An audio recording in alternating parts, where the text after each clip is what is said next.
Hi friends, आज હું બનાવી રહી છું ગુજરાતી ભીંડાનું શાક। Welcome to my channel. કેમ છો બધા? મજામાં હશો? જય શ્રી કૃષ્ણ। ભીંડાને મેં ભીના કપડાથી લૂછીને અને ગોળ શેપમાં કટ કરી લીધા છે। ઓલરેડી લસણ પણ ફોલીને રાખી દીધું હતું, એને પણ ખાંડીને એની પેસ્ટ તૈયાર કરી દીધી છે।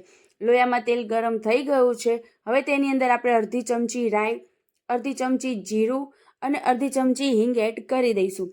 પછી જે આપણે લસણની જે પેસ્ટ તૈયાર કરી છે એ પણ અંદર આપણે નાખી દઈશું। જ્યાં સુધી લસણ ચઢી ન જાય ત્યાં સુધી આપણે લસણને સાતળવા દઈશું અને મિક્સ કરી દઈશું। હવે આપણે એમાં કટિંગ કરેલા ભીંડા એડ કરીશું અને એને પણ આપણે મિક્સ કરી દઈશું।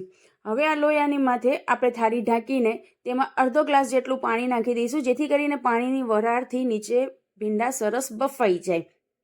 ભીંડા સરસ ચઢી ગયા છે, તમે જુઓ છો કે ચમચાથી ઇઝીલી કટ થઈ શકે છે। એટલે હવે આપણે તૈયારી કરીશું તેમાં મસાલાની। તો પહેલાં આપણે મસાલામાં નાખીશું હળદર। અડધી ચમચી હળદર મેં આમાં નાખી છે। તમે જે રીતનું તીખું ખાતા હોવ એ રીતનું આમાં તમે લાલ મરચું એડ કરી શકો છો। મેં અડધી ચમચી લાલ મરચું નાખ્યું છે, અડધી ચમચી ધાણા જીરું નાખ્યું છે અને સ્વાદ અનુસાર મીઠું તો હોય જ આપણે। એટલે આ બધો મસાલો કરીને એને પ્રોપર રીતે મેં મિક્સ કરી લીધું છે। તમે જુઓ છો કલર ખૂબ જ યમ્મી આવી ગયો છે। હવે એને સર્વિંગ પ્લેટમાં મેં સર્વ કરી દીધું છે। માથે ગાર્નિશિંગમાં કોથમીર પણ એડ કરી દીધી છે। ગાઈસ, મને કમેન્ટ્સમાં ચોક્કસથી કહેજો તમને આ શાક કેવું લાગ્યું। જય શ્રી કૃષ્ણ।